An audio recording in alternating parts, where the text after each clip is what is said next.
In this saturated market for search for AI, what is something you know and you have that other startups don't? People have kind of assumed that the web is the only source of information.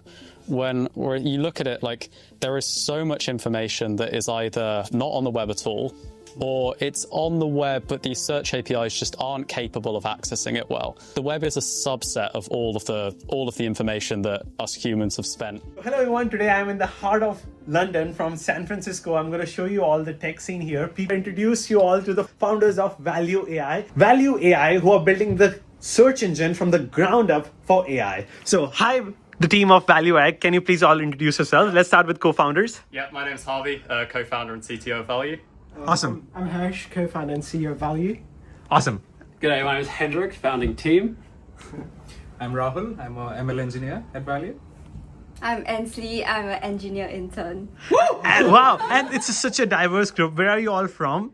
I am from the middle of nowhere in the UK, a place called Worcestershire, where the sauce is made. I'm Singaporean, but originally New Zealand Dutch. Wow. I'm from Kenya, but got Indian Gujarati backgrounds. Pretty cool. So my heart is from Valyu. So geographically, I'm from India, Kerala. Awesome. I'm Singaporean and originally from Singapore. I went to entrepreneurs first. I got to know that, like, in that accelerator, 99% of the startups leave that accelerator and go to SF. Why is that?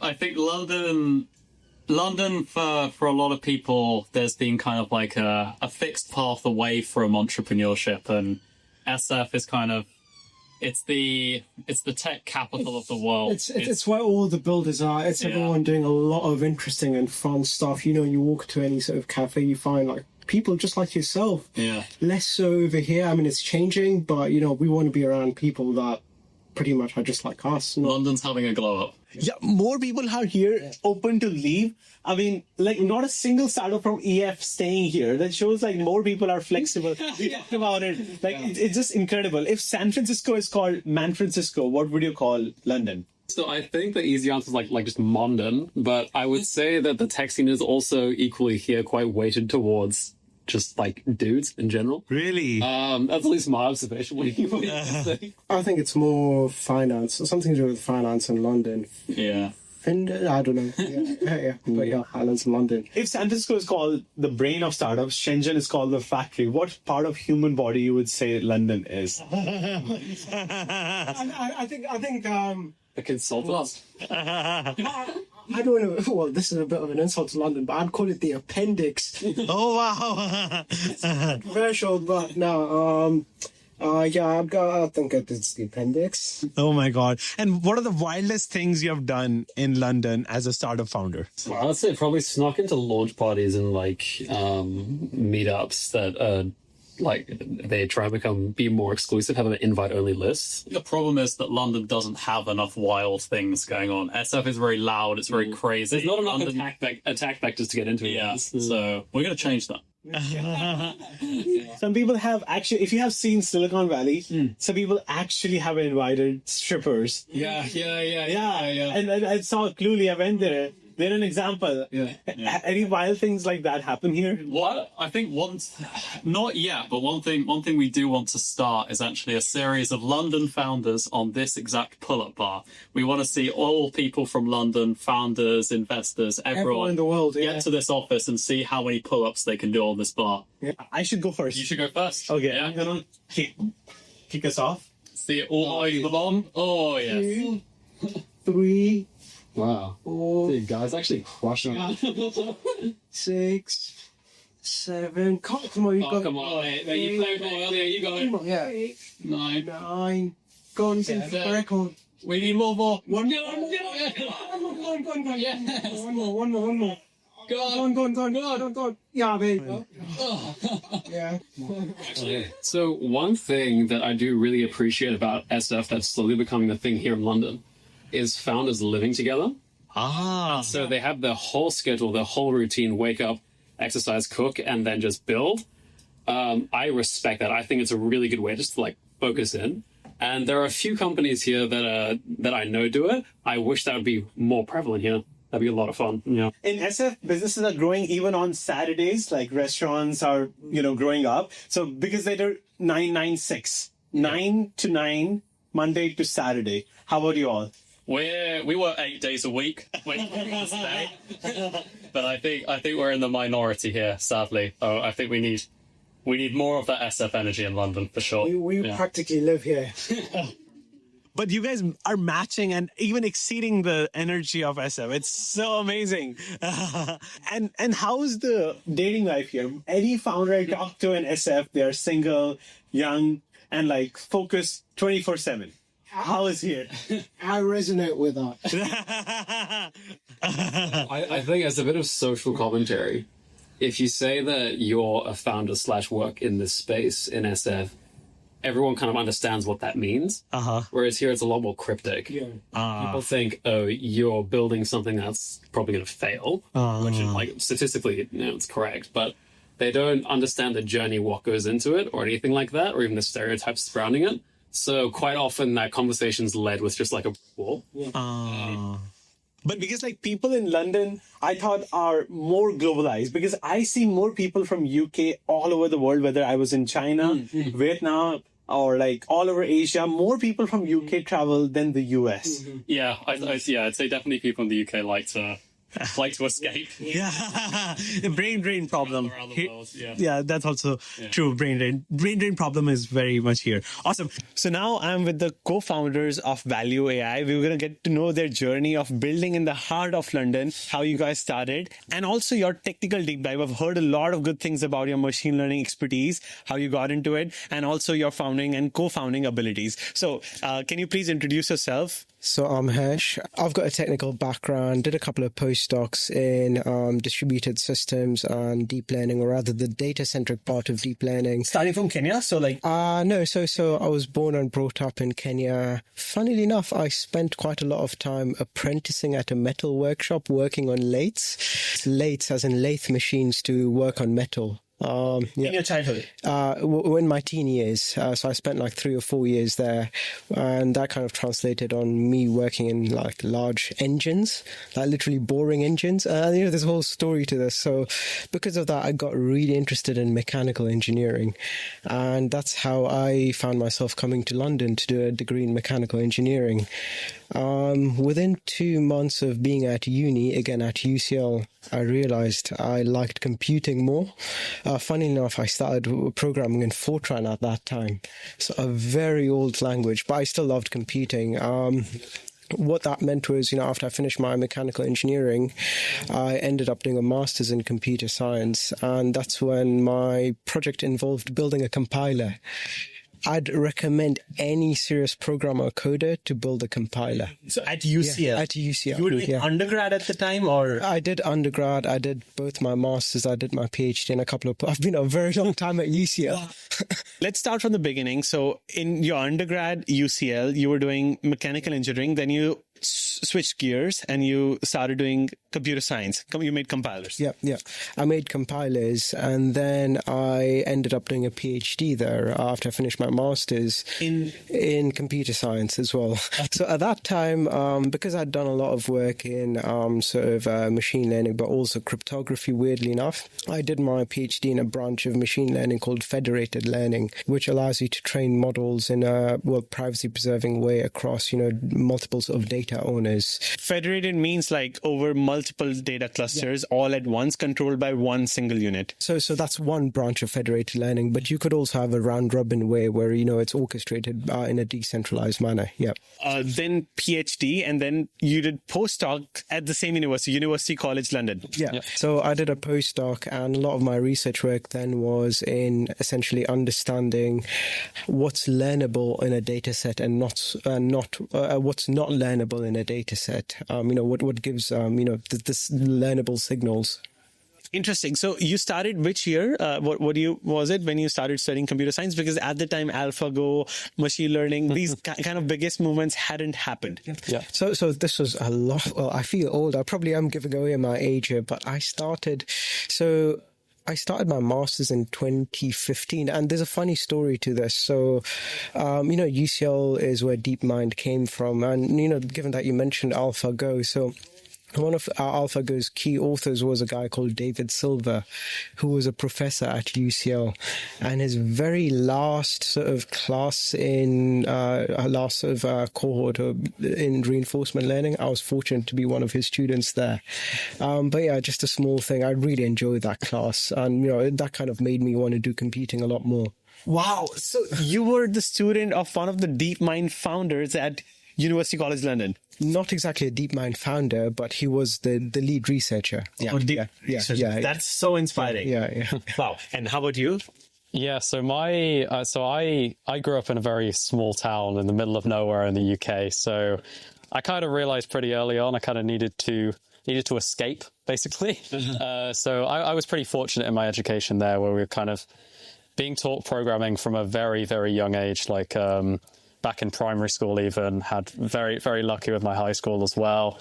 And then got into UCL for maths and computer science, where I was kind of really focusing in on machine learning and AI, and also some of the data aspects. So I was spending a lot of time researching kind of how agentic systems can retrieve information, because that, in my opinion, is like the biggest bottleneck for AI. So spent a lot of time working on there. But kind of just UCL's been great. Like having all of the best researchers in the world there and around you as your peers is awesome. You were already interested in the retrieving side of information, and that's why you guys are building the search layer for AI. Yeah. So there's another part to this as well. So one of the last co-founder, Alex, so he's from UCL as well, and he was part of the information theory research groups at UCL. And the class of problems he was working on was, how do you scale vector search to hundreds of billions of vectors? How do you create better vector databases, more high performant vector databases? So it was almost as if I was working on data-centric side of things, distributed systems. He was working on this. This guy was working on agentic search, and it almost sort of converged. And that's how we ended up kind of realizing, we've actually got the skills to kind of do this. Let's start kind of building in this. And the way we've done a lot of our work, Hanur, is through first principles thinking. And I think it's very important for engineers, especially when you're kind of working at the frontier, to kind of really think things from first principles. And that's afforded us the sort of the ability to kind of really, really do some cool stuff here. Yeah. First principles thinking. This is a very important thing to know, because there are so many search AI startups. Perplexity, Exa AI, which recently raised a lot of money, and now it's Valyu AI. In this saturated market for search for AI, what is something and you have that other startups don't? I'd definitely say one thing. People have kind of assumed that the web is the only source of information. When you look at it, there is so much information that is either not on the web at all, or it's on the web, but these search APIs just aren't capable of accessing it well. So that's something that we spent a long time on. The web is a subset of all of the information that us humans have spent millennia collecting, and we want to make it all accessible. I think there's a bit more of a technical sort of answer there as well. So, when you look at information retrieval as a discipline, a lot of it has been through old sort of methods, all the stuff, I think Google, the team at Google has created a lot of this sort of tools, techniques, and information retrieval. I think with, generative AI, LLMs or whatever you want to call it, it's the first time where a lot of the tools and techniques out there, we're in a position where we can reinvent a lot of the tools and techniques. Yeah. Simple things like, how do you do your sort of re-ranking and all that kind of stuff like this, it's changing. Yeah. And I think that gives us it gives us a different way to think about information retrieval.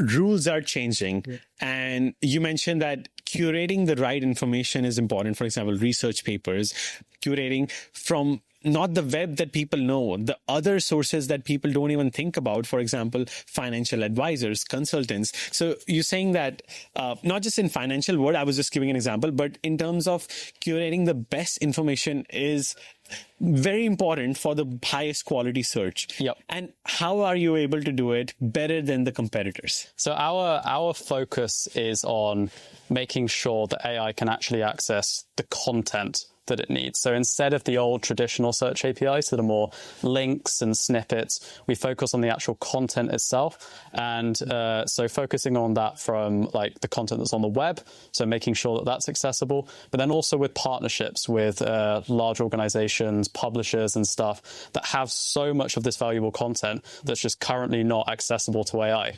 They need a distribution mechanism to be able to serve it, and we provide the search infrastructure to be able to do that. Can you give an example of the workflow and in which areas a search would be better with Valyu AI than any of the competitors? Yeah, so definitely. people can visualize. Definitely. So I'd say a big vertical for us is actually finance. So I'll give you an example. The traditional search APIs at the moment, if you ask them even a simple question like, I want the price of Apple on these days, it's just not really capable of doing it. Like the way that we've built our API, there's for example in finance structured like market data streams, so real-time financial data, stuff like SEC filings that has always been notoriously hard to search over. So all of this kind of data, public and private market data, is something where we just far exceed anything out there. I think things like patents as well, you know. Yeah. 360 years worth of case law if you're working in legal backgrounds, but also in sort of hard sciences. I think LLMs and, you know, these sort of test time paradigms and deep research paradigms, they've got incredible promise when you kind of combine them with science and scientific discovery. So, you know, being able to index a lot of academic papers, academic texts is something we do really, really well, especially in pharmaceuticals, medicine, and all these areas. Yeah. I think that is very, very complicated because like earlier search was if you want data from financial institutes, you just get data from CNBC, New York Times, only these journalists. They might not have the best knowledge about patents data, which you mentioned. So that is very, very like what would I say? Like scattered information, and collecting is really hard. No search can do it well. Yeah. And if you are able to manage it for finance now, if let's say that's considered the moon landing moment, what would be the Mars moment for your startup? What would you be? What's the biggest dream you have that you want to achieve? Well, we want to be the data and information layer that's powering all of AI for knowledge work. AI is going to have the biggest impact in knowledge work, whether that be finance, medicine, law, research, and we want to be the information layer that powers all of this. What technical expertise now allow you to do it versus before? For example, right now is the era where all the new search startups are beginning. Yep.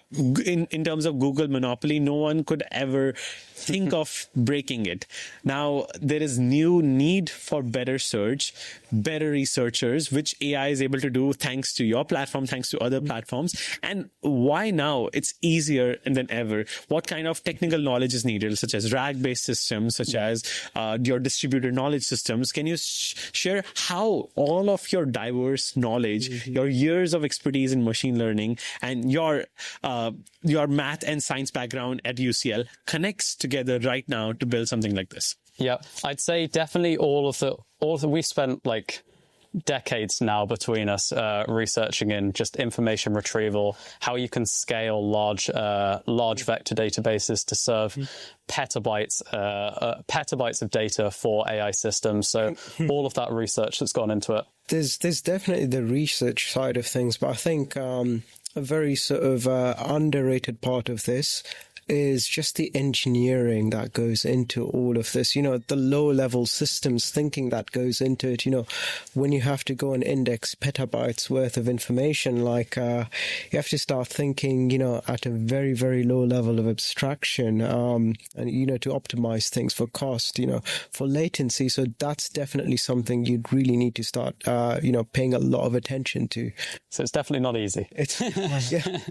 How are you making it possible? Like, I mean, if you can go deeper dive into the technical details that you've learned in college from the research side of knowledge of your PhD and undergrad to now actually implementing it. The example I would give is petabytes of information at a scale that is possible now with funding is not possible in research. Scale is the biggest difference when you work in corporations.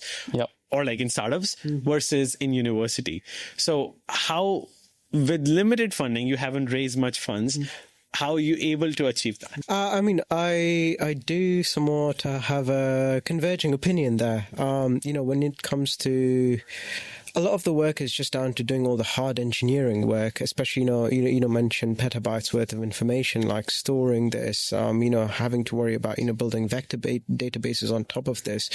We very early on, I think about 3-4 years ago, realized if we were to do this, we need a better way to kind of, store these vector, these vectors basically in a much more sort of performant way. So we ended up kind of building our own sort of vector databases.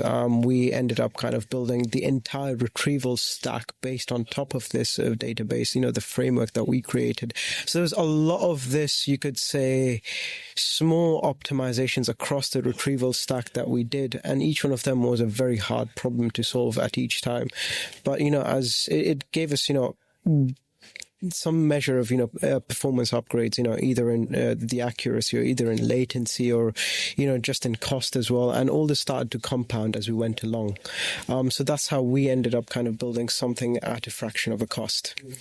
So when it comes to building indices, a lot of people think, let's take the web, for example. They treat the web as a homogeneous data source. Let's build one massive sort of index and, let's just shard across multiple sort of computers.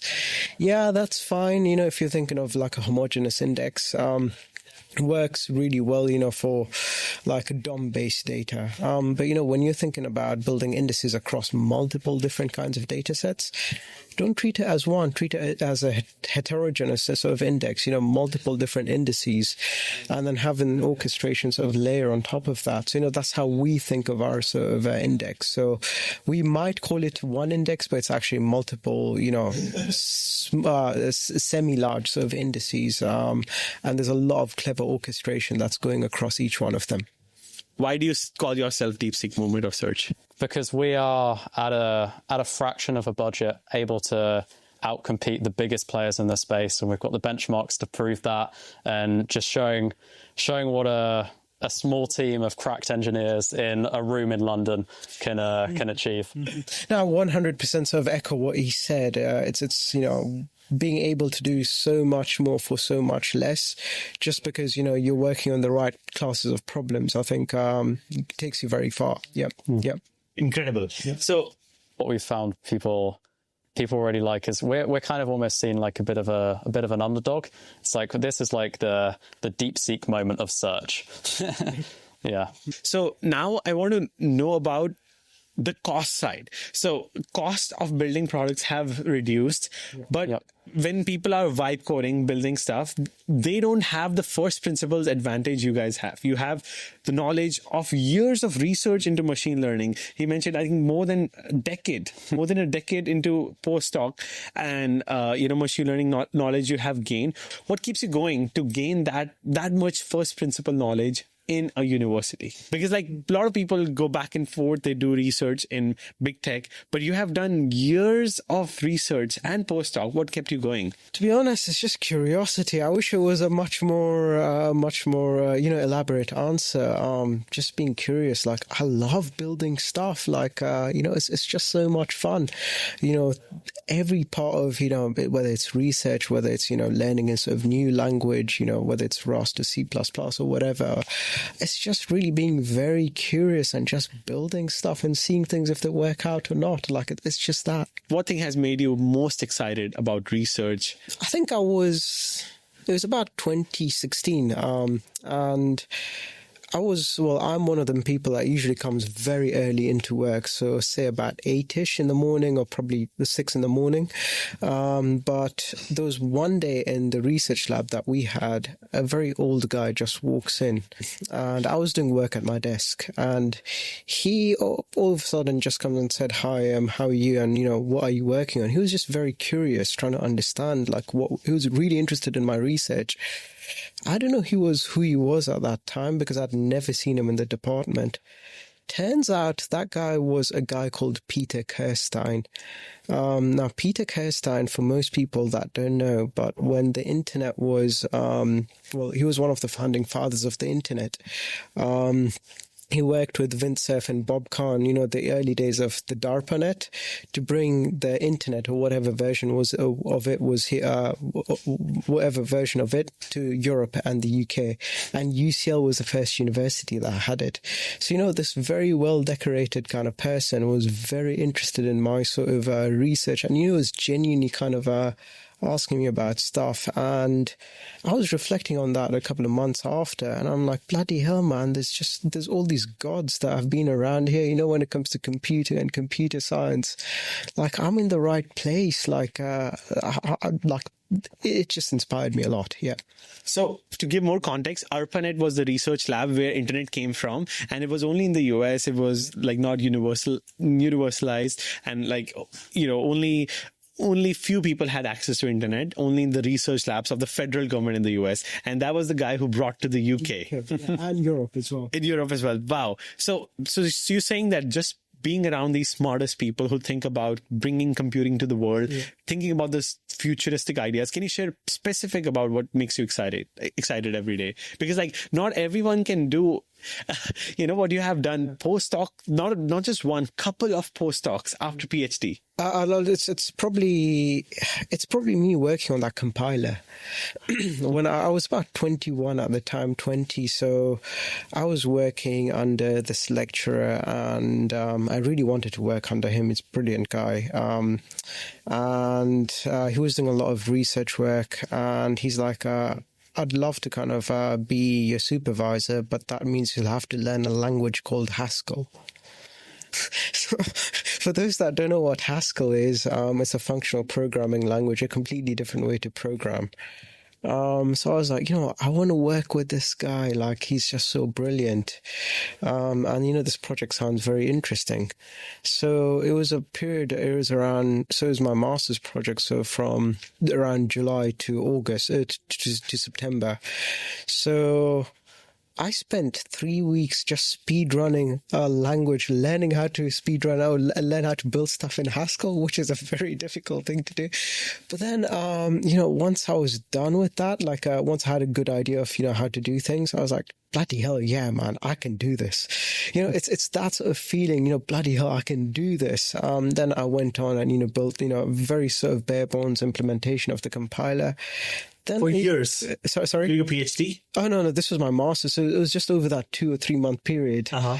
And after that 2 or 3 month period, I'm like, 2 or 3 months ago, I don't know this language. Apparently it's one of the most difficult languages to learn. I don't know how to build a compiler. I built a compiler. Bloody hell, I can build anything. It's that sort of, confidence that you have, and it's very self-reinforcing. That kind of makes you want to go into more technical things. That's what I mean. Yeah. That made you go. It just drives your curiosity even more. It's like, let me go into this. Let me go into this. Let me go into this. Yeah. So that's how you went deeper into distributed systems, machine learning, transformers. If you have to define your expertise that you gained through PhD and a couple of postdocs that finally brought you into the world of search? It was actually distributed systems, because I did a lot of work in building large scale systems. Alex and Harvey have done a lot more of this sort of search oriented ML work. Yeah, I'd say for me, definitely working primarily with agentic systems, which is still relatively new. It's only been like a couple of years already. So definitely all of the work that I did there, exploring how information access is kind of really fundamentally bottlenecking AI systems, and how intelligent access to data can not only make them so much more performant, but also reduce costs and loads of cool stuff like that. Now, I want to know about your startup journey. We got to know so much about the technical depth you have. So in terms of startup journey, you started in 2024. You were in college then, I believe? So we started in 23-ish. Yeah. So we started in late 23. And we were just doing a lot of research work back then, the whole first principles thinking stuff. But what particular research, if you can specify? So the different parts, so there was definitely the scaling vector databases. There was definitely the part of, scaling our pre-processing pipelines and all that kind of stuff. So there's a lot of different sort of things, different pieces to the puzzle, you could say. I think what really kind of gave us a big head start was the CSX program.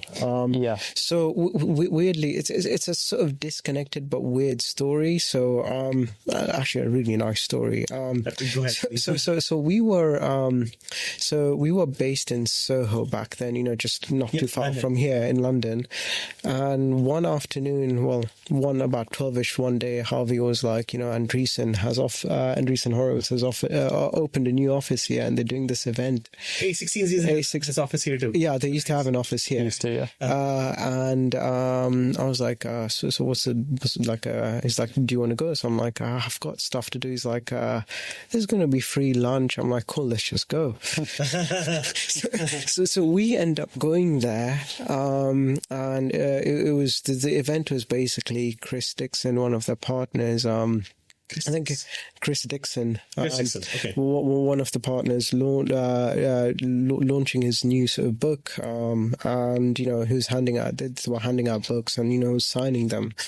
So we ended up, we were there, might as well get the book signed and stuff. So as he was signing the book, he was like, so what do you guys do? So he kind of, gave the 10, 15 second, of what we do. And he's like, you should speak to, one of the investment guys. We, next couple of days later, we had a meeting with, a bunch of the investment guys, Jay and Liz.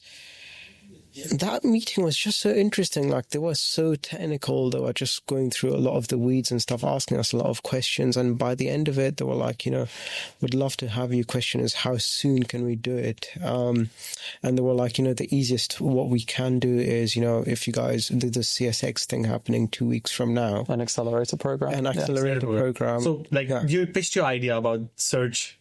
So it wasn't actually search. It was actually more on the data part of machine learning.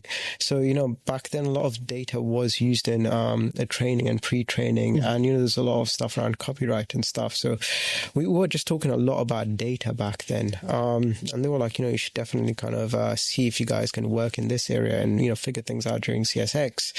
So I was like, what the hell is going on? Like, literally, that's like so we ended up kind of joining the program. Obviously, kind of gave us, our first bit of funding, which was really, really nice. And that gave us a really big head start. And, we built throughout CSX. And by the end of CSX, we almost realized, working in the space of serving data during training is not the right way to do it, because we think it's diminishing.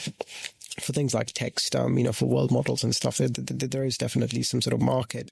But then we were thinking, serving data during inference or, snippets or whatever is going to be quite necessary, as models need to ground themselves, they need real-time stuff. Obviously, the interface naturally translates to one of, you're building an index, you're building search and all that kind of stuff. So we just doubled down on that after and built through that. Yeah.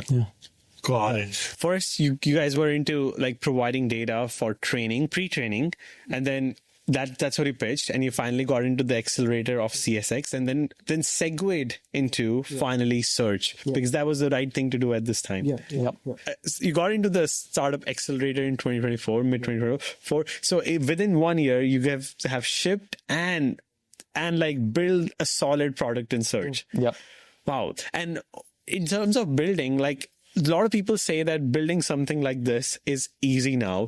And so you mentioned that building in AI is really easy, but building in search is really, really hard. Only few key players can build in terms of search. Why is that?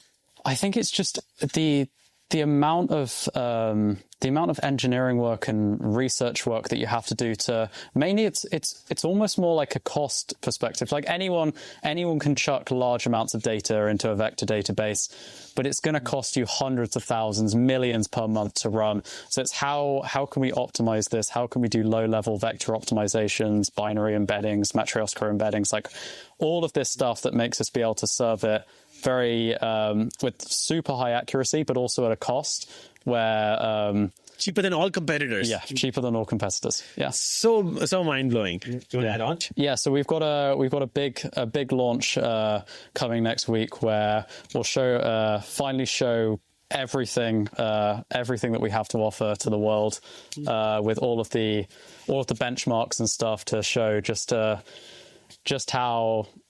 good a product built by a few people in a room in London can be. And wow. Just one other thing that reminds me to the question you previously asked. I think it's also it's not just about building a good sort of infrastructure, but it's also about, thinking again from first principles about how your product is going to be used.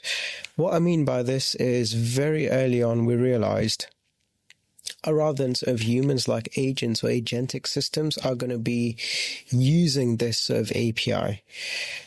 And so, there's this whole idea of, user experience, developer experience, but, now it's starting to come along. What's the agent experience? So, thinking again, if the primary sort of user of your kind of, product is going to be a machine, how do you go about designing the interface? So, for example, we've got things like tool call mode. It's just a toggle. And, the design sort of rationale we have when it comes to, it's a simple toggle, but the amount of engineering that goes into thinking about that is quite a lot. And what we've done is thought, okay, so the way an agent should interact with any system is it should not be told what it should do. It should just interact. It should just have a conversation naturally and learn, if that makes sense. Because that almost translates to how it thinks about itself, during, the test time, so thinking process as well. So it's like a two-way thing.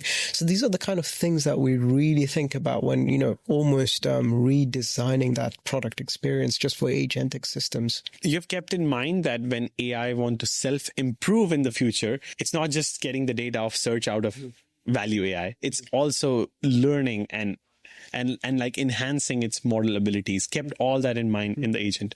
No. So it's about allowing it to converge its thinking process a lot more quickly by giving it feedback. Yeah. Got it. Okay. So thinking, reasoning abilities, you have kept that in mind.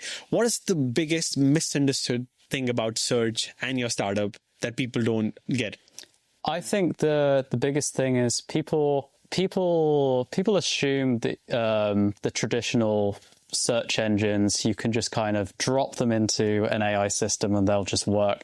People don't realize that they were built for humans. They just return links and like small bits of snippets. It's like AI isn't learning much from this. We need to build it from the ground up. Yeah. It's built for SEO to return 10 blue links and Even just the good results. There's a lot of SEO garbage in that. If you're building some sort of answer engine or agent in sort of pharma or medicine. You don't want it to be quoting from a blog post, do you? You want to give it a clinical study, So it's thinking about it in this perspective. So yeah, that's a very good example. You really need experts knowledge as compared to some blogs from Substack, Twitter, like so many agents are doing that because that's like free information, and partnering with these experts is so important in today's world. And I'm so grateful to actually try the product and use it, and you guys are building it. And why London allowed you to be where you are right now. So I want to understand London in your startup journey. I think the engineering talent and research talent in London is honestly like nowhere else. I think it's some of the greatest minds, the greatest talent in the world. I think sadly it's not really utilized as much. In SF you get really hungry, motivated people wanting to build stuff. But London, like the raw intellect and like research talent is just so strong, and I think that has helped us so much. It's almost like you're a bit far removed from like the noise and the bubble that's going on in SF, which has its disadvantages, maybe less well connected, but in terms of like an engineering and just getting shit built, like it's really good to be in London. Yep. And I guess just adding on to that, for us personally, I think UCL was that crucible, that just let us kind of, just go build stuff and, work on hard problems. Yeah. And get the guidance and feedback that we wanted and needed. UCL has the world's top researchers. You named so many. It's just such a brilliant environment. The vibe is amazing. The city, how much it offers, not just in like the talent, but also so many incubators around like EF. And in terms of incubators, if you have to give someone advice, what would you give to someone in UK or anyone out there? How you connect researchers to incubators and accelerators? I think the biggest problem is most people coming out of universities just don't know they exist. That's genuinely it. It's there's such a fixed path that people have in their mind in Europe, which is you go to university and then you end up at a bank or in consultancy. It's like it's like the unlock in people's brains. It's like there are so many opportunities that do exist. There's all these accelerators and incubators, and you just take the risk. Like now they exist, just go for it. I've got a slightly different answer to that. Maybe this is just me being a bit more sort of I don't want to say anti-London, anti-UK, but like just go to SF, go spend two months there, just a month just hanging out. That in itself will be a big unlock in your perspective, about, seeing things differently. I'd really welcome everyone to kind of go, think about the experience. Yeah. It has changed. Going to SF regularly has changed my world as well. It's just mind blowing how much they value any kind of talent. It's just so brilliant. Right now, what you mentioned is going to SF is so important because it opens your world of information. Because, for example, so you can be the most talented one out there, but if you don't have the information about where to get funded, who to reach out to, your network, you wouldn't have as much leverage as someone who has more information about the right people versus less technical knowledge. So both are very important. And that's what you get by going to SF, by exploring and expanding your network, meeting the right people, even if your technical knowledge might not be at the best level, but you can always exceed that. But meeting right people is right now more important. No, I definitely kind of agree with that. I mean, it's almost like a parametric function, where it's not just technical ability, but it's being at the right place, right people, doing the right things, that gives you the ultimate leverage to, do what you're doing and, thinking about, actually building a company. So, 99% of startups at EF are leaving UK and going to SF. What would be your next goal, next plan? You guys moving, you already mentioned the Mars movement for your startup, but like what are the next steps for you all? You moving to SF as well? So third co-founder is actually in SF at the moment. So Harvey tends to go there quite often during the year. I'm starting to go there a lot more as well. As a company, inevitably we're going to be going there, and it's going to happen very soon. So in the next few months we're looking to move there as well. Amazing. Thank you so much, Harvey and Hirsh, for having me. It was incredible. You guys explored me to the world of startups in UK. Thank you for having me and wishing you all the best for Valyu AI. Thanks for having us. Thank you.